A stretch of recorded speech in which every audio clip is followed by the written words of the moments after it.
Donc, une fois qu'on a défini la variable entrante, on définit aussi la variable sortante, qui va être donc le min des BI.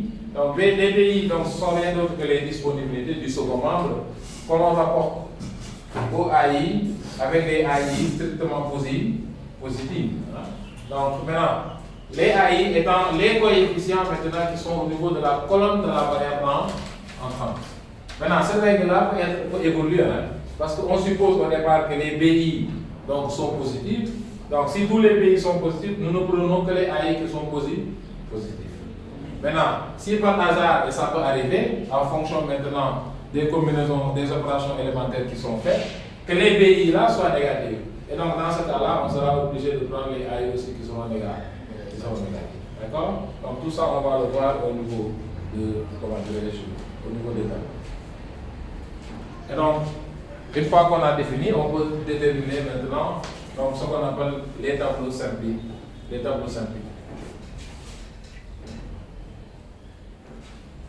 Maintenant, l'architecture est assez simple.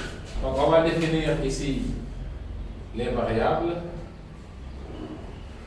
Et là, je mets VD pour dire variable de base. Et donc là, je mets maintenant sur la première ligne toutes les variables du programme standard, c'est-à-dire X, Y, E1, E2, mais aussi BI, qui vont être les disponibilités du second membre, c'est-à-dire 400 et 600. D'accord? Maintenant, de combien de lignes j'ai besoin? Comme vous voyez bien, c'est un tableau à double entrée. Et sur les lignes maintenant, on aura quoi? Les variables de base. Maintenant, puisque c'est le premier tableau, on va prendre les variables de base de la solution de base de départ. Quelles sont ces variables-là? On avait quoi? Les variables de base de la solution de départ.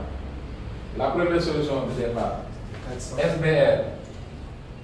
0, 0, on avait 0, 0, 400, 600. Quelles étaient les variables de base? 400 et 1 et 2. Donc 400 et 600 ce sont les valeurs. Donc 1 et 2. Donc ici, on va mettre 1 et 1. D'accord? Et on va mettre maintenant, au niveau de la dernière ligne, Z, qui est rien d'autre que la fonction qu'on veut maxi. D'accord? Maintenant, là, le premier programme va nous aider à maintenant remplir l'ensemble de ces cellules. D'accord?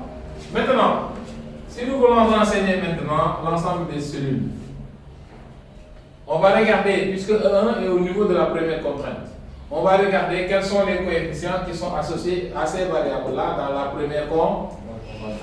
Dans la première contrainte, quel est le coefficient qui est associé à X? Donc c'est 1. Donc là, on met 1. Quel est le coefficient qui est associé à Y? 1. Quel est le coefficient qui est associé à E1? 1. Quel est le coefficient qui est associé à E2? 0. Maintenant, BI représente le second membre.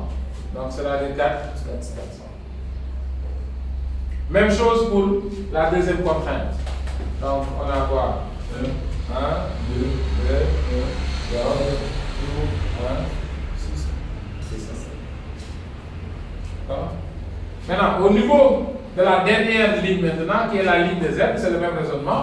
Quels sont les coefficients qui sont associés à X, Y, 1, 2, 10 000. donc c'est 10 000, 16 000. 16 000, 0, 0, 0. Maintenant, dans cette cellule-là, maintenant, on aura toujours la valeur de Z.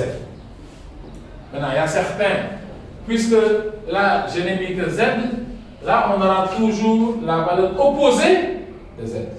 Il y a d'autres variantes, il y a certains qui vont vous mettre ici un moins, d'accord? Et en ce moment-là, avec la valeur opposée, donc si moins Z est égal à moins 4, donc Z est égal à 4. Ou bien on vous dit au départ que la valeur qui est là, c'est la valeur opposée de Z. On enlève ici le moins et on vous dit chaque fois ici, si vous avez moins 4, donc vous allez dire que Z est égal à 4. D'accord? Donc, mais les deux méthodes se valent. Donc c'est la même chose. Ça dépendra de tout un chacun. Mais moi, je préfère toujours dire à mes étudiants que la valeur qui est là doit être toujours la valeur opposée de la fonction à optimiser. Et donc, maintenant, comment on l'obtient? Donc, je vais changer un peu de marqueur.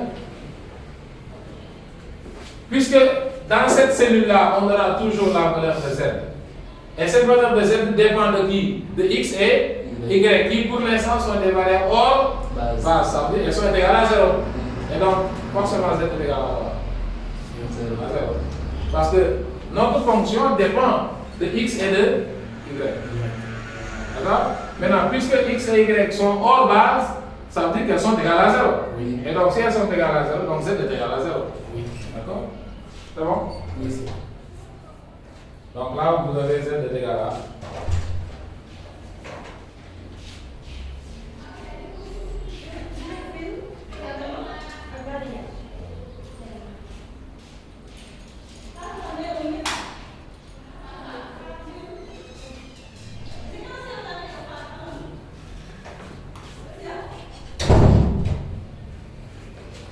Ok. Maintenant, tout à l'heure, on avait identifié les variables entrantes et les variables sortantes. On avait dit que la variable entrante était toujours la variable qui avait le plus grand coefficient positif, c'est-à-dire ce qu'on appelle la règle du plus grand gain marginal. Donc, si on fait la dérivée partielle, hein, donc ça on peut le voir ici directement. Donc si on fait la dérivée partielle de Z par rapport à la dérivée partielle de Z par rapport à X, on trouve 10 000. La dérivée partielle de Z par rapport à Y, on trouve 16 000.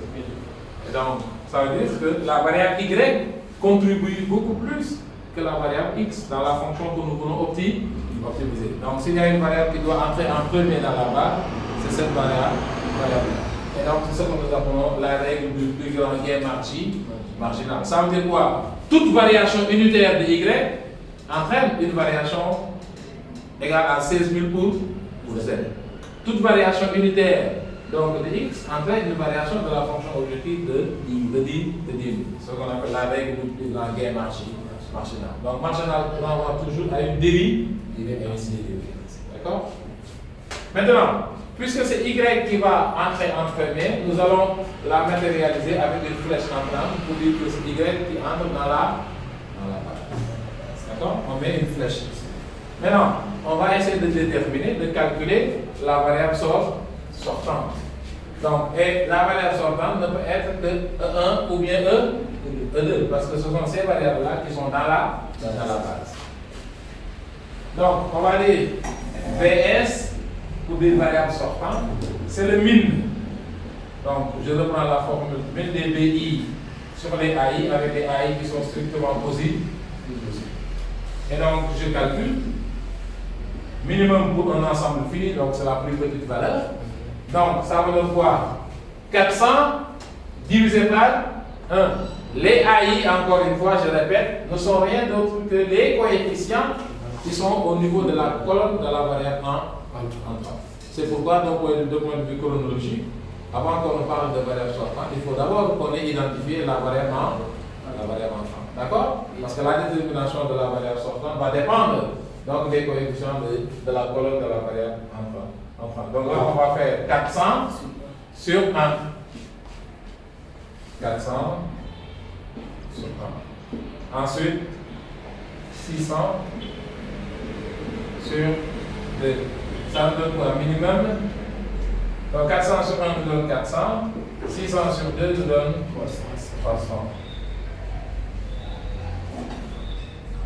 D'accord? Et donc là, on regarde entre 400 et 600, quelle est la plus petite valeur? 400 et 300. Excusez-moi, 400 et 300. La plus petite valeur, ce n'est